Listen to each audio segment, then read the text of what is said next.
아나운서가 소개하고 아재가 몬스터 가는 아이템! 와 안녕하세요. 뉴욕 증시가 휴장하고 나서 돌아왔잖아요. 네네. 근데 간밤 시장에서는 조정을 받았습니다. 하락한 이유? 원인들이 아무래도 여러 가지가 있겠죠. 그렇죠. 일단 뭐 연준의 금리 인상 기조를 재확인했다라는 말도 있고 또 중국이 그런 희귀금속들을 수출 통제를 하면서 뭔가 시장에 악재로 작용을 했다라는 분석들도 있던데 이 희귀금속이 네네. 반도체를 만들 때 필수적이라고 하더라고요. 네네. 그러면 중국이 이거를 규제를 하게 된다면 반도체 산업에 뭔가 악영향이 있게 될까요? 그렇죠. 이제 희귀금속이라는 게 이게 그냥 자연 상태에서는 없는 거예요. 그러니까 다른 광물 채굴할 때 네. 찌꺼기로 나오는 거 이런 걸로 이제 오. 만드는 거거든요. 중국이 거의 90% 생산을 하고 있거든요. 90%? 네. 그래서 이게 영향이 있을 수도 있는데 단기적으로는 사실 뭐 그렇게 영향력 자체는 좀 제한적이에요. 갈륨 같은 경우는 반도체 트랜지스터 만들 때 필요한 거고, 그리고 LED에도 필요해요. LED에도 필요하고, 게르마늄은 이제 광섬유나 이제 산업용 촉매 같은 데 많이 쓰는데, 일단은 뭐 요걸 대체할 수 있는 물질들이 있기는 있어요. 네.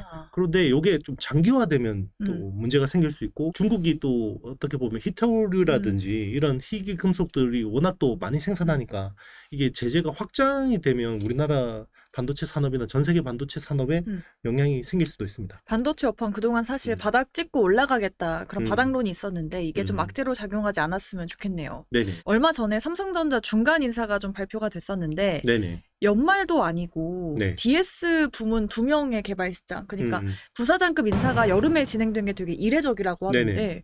이게 어떤 의미가 있는 거예요? 저도 거의 처음 봤어요. 이런 경우.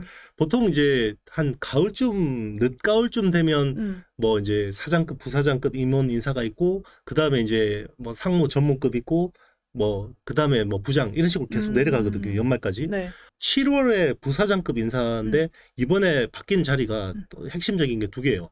디램 개발실장 자리하고 파운드리 개발실장 자리가 바뀌었는데 핵심이네요. 네, 그렇죠. 디램 개발실장은 사실상 메모리 사업부장으로 가는 코스예요. 네. 그러면 엘리트 코스란 말이에요. 그래서 거의 이렇게 좌천되는 경우가 드물죠. 네.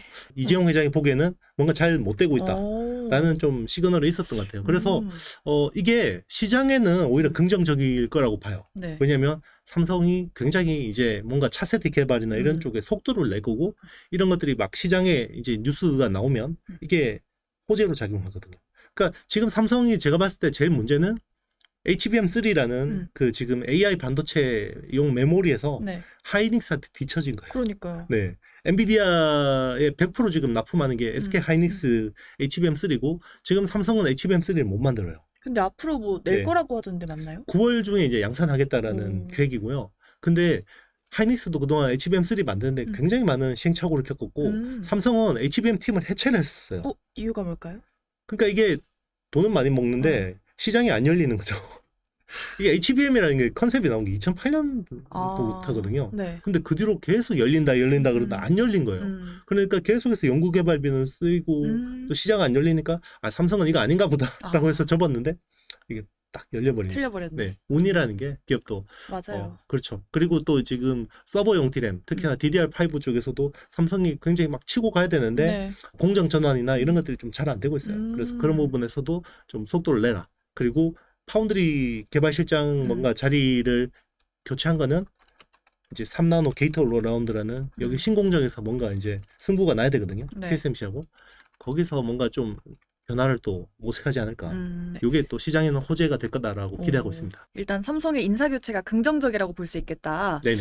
국내 반도체 대표주 하면 삼성이 있고 미국에는 누가 있죠? 미국은 고민 중인가요? 너무 많잖아요. 그럼 대표적인 반도체 기업 하나를 꼽자면 미국이요? 네.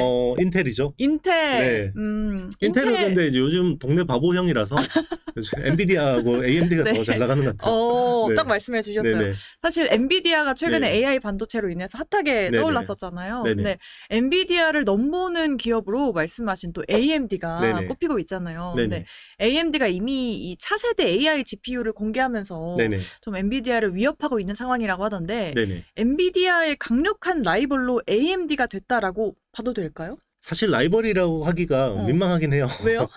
파운드리에서 네. 삼성이 막 앵겨붙잖아요. TSMC한테. 근데 점유율이 60% 대 12%면 맞아요. 사실 뭐 이게 라이벌이라고 하기도 민망한데 네. AI 반도체에서 보면 엔비디아의 비중이 90%예요. 네. 이건 거의 TSMC랑 삼성보다도 더 큰 격차가- 격차죠. 그런데 지금 이 그 AI용 GPU 있잖아요. 네. GPGPU라고 하는데 이쪽이 엔비디아가 독점이다 보니까 누군가 나와서 뭔가 이 대항마가 생겨줬으면 좋겠다라는 네. 거죠. 그 이걸 GPU를 사는 입장에서는. 아. 그래서 AMD 힘내라 이런 오. 측면이 있고 실질적으로 이렇게 외장 그래픽 카드를 할 수 있는 회사는 네. 지금 엔비디아하고 AMD밖에 없어요. 그래서 AMD가 이번에 MI300 그리고 MI300X라는 엔비디아의 A100, H100에 대항할 수 있는 칩들을 내놓았거든요. 그래서 좀 힘내라. 왜냐하면 지금 엔비디아가 너무 비싸요, 칩이. 아. 그래서 지금 칩은 많이 써야 되거든요. 네. 데이터 학습하려면 GPU는 많이 필요한데 엔비디아는 너무 비싸게 팔고 그리고 주문을 해도 막 납기가 뭐 40주이래요. 그래서 주문해놓고 1년 기다려야 되는 게 말이 되냐는 거죠. 그러네요. 그러니까 이제 AMD가 빨리 MI 300 시리즈가 좀 잘 돼서 잘 나오면 좋겠다 이런 기대감 있는 거죠. 지금은 엔비디아가 거의 독점이라서 네, 거의 독점이라고 봐야 시장에서는 돼요. AMD를 응원하고 있다. 맞습니다. AMD 화이팅. 네. 엔비디아가 이렇게 급부상하면서 관련해서 우리 국내 시장에서도 AI 반도체 관련주가 정말 뜨거웠잖아요. 네네. 저희가 뭐 이미 한미 반도체도 짚어봤었고 음. 대표님께서 지금 눈여겨보시는 AI 반도체 관련 기업은 뭐가 있을까요? AI 반도체가 이제 당장은 어떤 영향이 있냐면요. 이게 엔비디아든 AMD든 다 생산을 TSMC에다 해야 돼요. 아, 근데 지금 TSMC는 3단 공정 팹이 꽉 찼어요. 다른 대안이 없나요? 없습니다. 아, 대안이 네. 유일한 대안이 삼성 파운드리밖에 없어요. 아하. 왜냐하면 전 세계에서 10나노 미만의 공정을 할 수 있는 네. 회사가 딱 2개밖에 없거든요. 음. 그래서 지금 인텔도 10나노에서 저렇게 허덕허덕거리고 있잖아요. 그러니까 지금 GPU를 제대로 하려면 5나노 이하에서 해야 되는데 네. 이거는 TSMC 외에는 대안이 삼성 파운드리밖에 없는데 TSMC에서 하면 좋긴 해요. 제일 좋거든요. 근데 TSMC는 항상 애플만 예뻐하죠. 아, 그렇죠.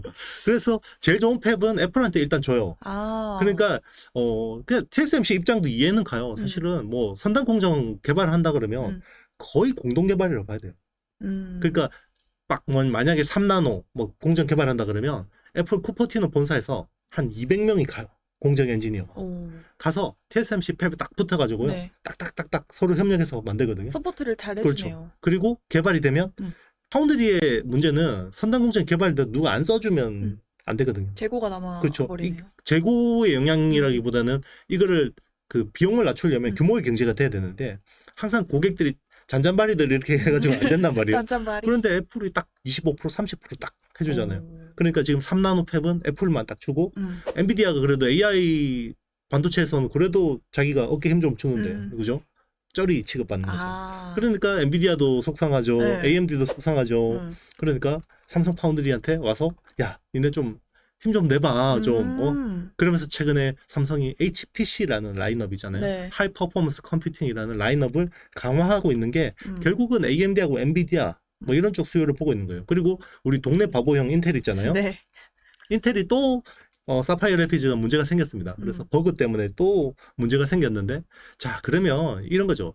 지금 향후 이제 14세대 CPU 메테오 레이크라는 게 있거든요. 네. 메테오 레이크는 일부 칩은 자기들이 만들고 일부 칩은 TSMC한테 맡겨서 요거를 이종 칩을 한 대 패키징하는 구조예요.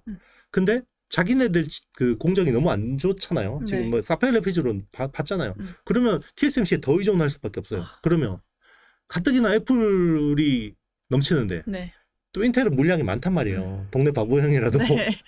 그러면 자기들은 설계만 하고 공정은 TSMC한테 의존할 수 있으니까. 그러면 또 엔비디아하고 AMD가 머리가 아파지겠죠. 네. 네, 그러니까 빨리 삼성 쪽으로 멀티 파운드리화 하는 게 좋을 거고 그건 또 국내 소부장 업체한테 낙수 효과가 있죠. 엔비디아가 TSMC에게는 잔잔바리 취급을 받고 있다. 네, 그렇죠. 삼성 매출의 화이팅. 5%밖에 안 되니까. 그러니까 엔비디아가 사실 AI 서버 쪽에서는 대빵인데 네. 전체 파운드리에서는 애플에 비교는 할 수는 없죠. 근데 엔비디아 CEO가 대만 출신이잖아요. 네네. 근데 그래서 그런 건지 엔비디아가 한동안 네. 최신 제품을 TSMC한테 맡겼단 말이에요. 네네. 근데 2달 전쯤인가 엔비디아 CEO랑 이재용 회장이랑 만나서 네네. 일식집에서 사진 찍은 거 보셨어요? 네네. 그런 사진이 돌기도 해가지고 뭔가 삼성한테도 이제 기회를 더 많이 주지 않을까 그런 기대가 드는데 삼성에게 이제 좀 기회를 주게 될까요? 기회를 뭐 준다는 부분도 있지만 이제 TSMC한테 너무 속상한 거죠. 사실 그 생각해 보세요. 젠슨 왕도 대만 쪽 사람이고 네. TSMC는 대만 회사잖아요. 사실상 대만 국유 회사라고 봐도 되거든요. 근데 AMD의 CEO도 리사수 박사는 네. 대만 사람이에요. 그렇죠. 다 이 화교계들이 그러네요. 꽉 잡고 있거든요. 그런데도 불구하고 비즈니스 세계는 냉정한 거죠. 네. 애플이 최고. 그죠.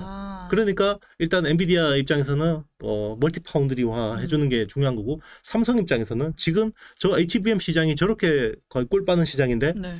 하이닉스한테 다 줄 수 없다. 그래서 우리도 좀 납품할게. HBM3 9월 양산에 타겟팅인 거죠. 누구한테 납품하겠어요? 결국 네, 엔비디아하고 AMD겠죠. 네. 네. 그쵸. 우리가 이제 삼성 이야기를 했었는데 하이닉스도 빼놓을 수 없잖아요. 최근에 네네. 하이닉스 주가 반등이 정말 어마어마합니다. 네네. 사실 연초 대비 50%나 상승을 했어요. 그 무거운 주식이. 근데 아무래도 하이닉스가 AI에 빠질 수 없는 HBM에 있어서 가장 높은 점유율을 갖고 있다라고 네네. 하던데 SK하이닉스 HBM 기술력이 어느 정도예요, 지금? 지금 가장 앞서 있어요. HBM이라는 게 HBM3라는 게 4세대 제품이거든요. 처음에는 HBM이 있었고 HBM2가 있었고 그러면 3가 되잖아요. 네. 2E라는 게 있어요. 2 Extended. 네. 2 Extended 모델이 있고 그 4세대가 3고 그리고 3 다음에 3E예요. 3 Extended. 그러니까 왜 그 중간에 넘버링이 중간에 한 번 더 이렇게 가냐면 네. 그만큼 기술이 어려워서 그래요. 아. 그러니까 기존에는 디램을 8장을 수직으로 쌓아서 아파트처럼 만들었는데 지금은 12장을 하고 있거든요. 이게 18장으로 빨리 넘어가야 되는데 네. 너무 어려워요. 그러겠죠. 네. 18장을 넘어가야 되는데 중요한 거는 높이가 더 높아지면 안 돼요. 아파트는 층수 높일 때 고층으로 지으면 당연하죠. 되잖아요. 네. 반도체는 그렇게 하면 안 돼요. 아, 오히려 더 얇게. 예, 그렇죠. 계속 얇게 해야 되니까, 그리고 웨이퍼를 더 얇게 하니까 이게 엄청 잘 다스러져요. 그래서 기술 난이도가 높고, 그래서 HBM3 쪽은 지금 전 세계 HBM 시장을 놓고 보면 네.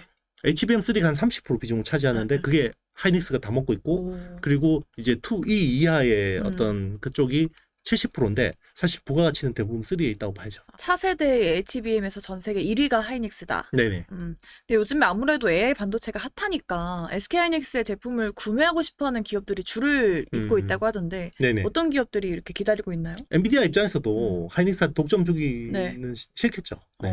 이렇게 두 군데 경쟁시키면 네네. 단가 깎기도 좋고 그러잖아요. 근데 일단은 근데 품질이 하이닉스밖에 안 나오니까 그런 부분도 있고, 지금 AMD도 MI300이나 이런 쪽에 굉장히 메모리, 특히 캐시 메모리 많이 쓰거든요. 심지어 엔비디아보다 더 많이 써요. HBM을. 네, 그렇기 때문에 지금 AMD도 이쪽으로 많이 앞으로 쓸 것 같고, 그리고 인텔도 그 사파이어 래피즈의 최고 하이엔드 버전 있잖아요. 슈퍼컴퓨터용 그런 쪽은 다 HBM을 기본 지원하거든요. 그런 쪽도 많이 납품해야 돼요. 향후에. 또 HBM 관련주 하면은 이오테크닉스 네네. 빠질 수가 없습니다. 이오테크닉스도 지금 신고가를 기록 중인데 어제 리포트가 나왔더라고요. 목표가 상향 리포트가 나왔는데 대표님이 보시는 이오테크닉스의 향후 전망 역시나 긍정적인가요? 그렇죠. 지금 뭐 계속해서 이야기했잖아요. 삼성 중간 인사를 한 게 결국 차세대 반도체 쪽으로 뭔가 속도를 내라는 건데, 네. 차세대 반도체를 하려면 어드밴스드 패키징이 반드시 필요하고 그 어드밴스드 패키징을 하는 데 있어서 필요한 장비는 국내에서 한미 반도체하고 이오테크닉스다라고 보면 되는 거죠. 그러니까 이오테크닉스도 우리 지난 영상에서 분석한 게 있으니까 네. 우리 PD님이 링크 걸어 주실 거예요. 그래서 그 한미 반도체하고 네. 이오테크닉스는 저희가 꼼꼼하게 분석을, 그죠? 우리 김세영 아나운서랑 분석을 한 내용들이 있으니까 네. 참조해서 다시 한번 보셔도 하반기 시장 대응하는데 큰 도움이 될 것 같습니다. 좋습니다. 오늘은 약간은 반도체가 조정 중이지만 네. 앞으로는 실적과 함께 반등해 주기를 기원해 보도록 하겠습니다. 네, 오늘도 저희와 함께 공부하신 부분 많이 참고가 되셨으면 좋겠고요. 저희는 다음 이 시간에 돌아오도록 하겠습니다. 저희와 또 함께 하고 싶으신 분들은 좋아요, 구독, 알림 설정, 댓글까지 많은 이용 부탁드리겠습니다. 고맙습니다. 안녕, 안 해? 아, 그래요? 여러분, 안녕!